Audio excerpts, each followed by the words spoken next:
Thank you for listening. See you next time. Goodbye.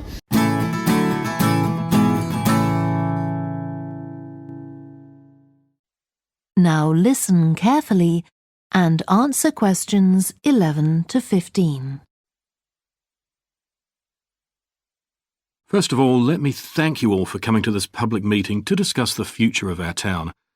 Our first speaker is Shona Ferguson from Barford Town Council. Shona. Thank you. First, I'll briefly give you some background information. Then I'll be asking you for your comments on developments in the town. Well, as you don't need me to tell you, Barford has changed a great deal in the last 50 years. These are some of the main changes. 50 years ago, buses linked virtually every part of the town and the neighbouring towns and villages.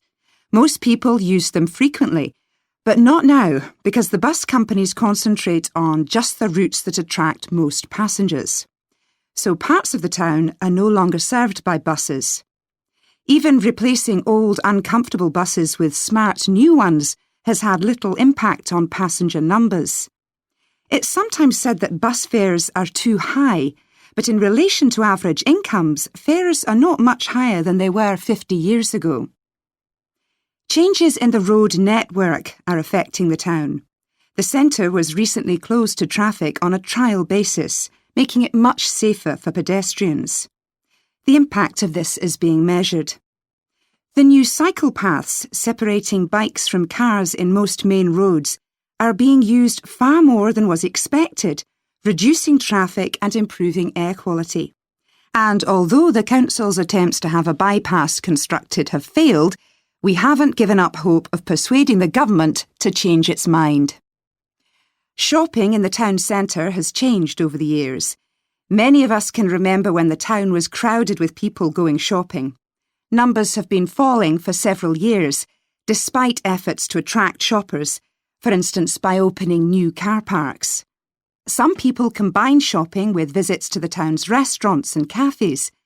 Most shops are small independent stores, which is good, but many people prefer to use supermarkets and department stores in nearby large towns, as there are so few well-known chain stores here.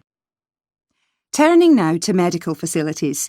The town is served by family doctors in several medical practices, fewer than 50 years ago, but each catering for far more patients.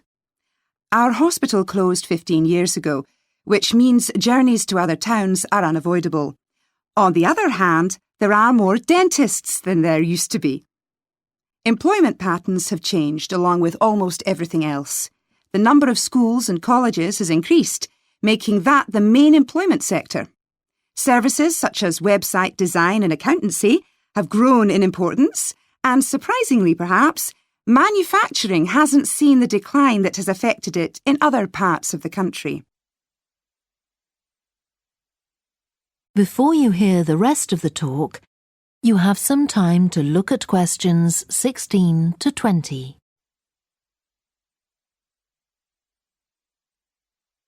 Now listen and answer questions 16 to 20.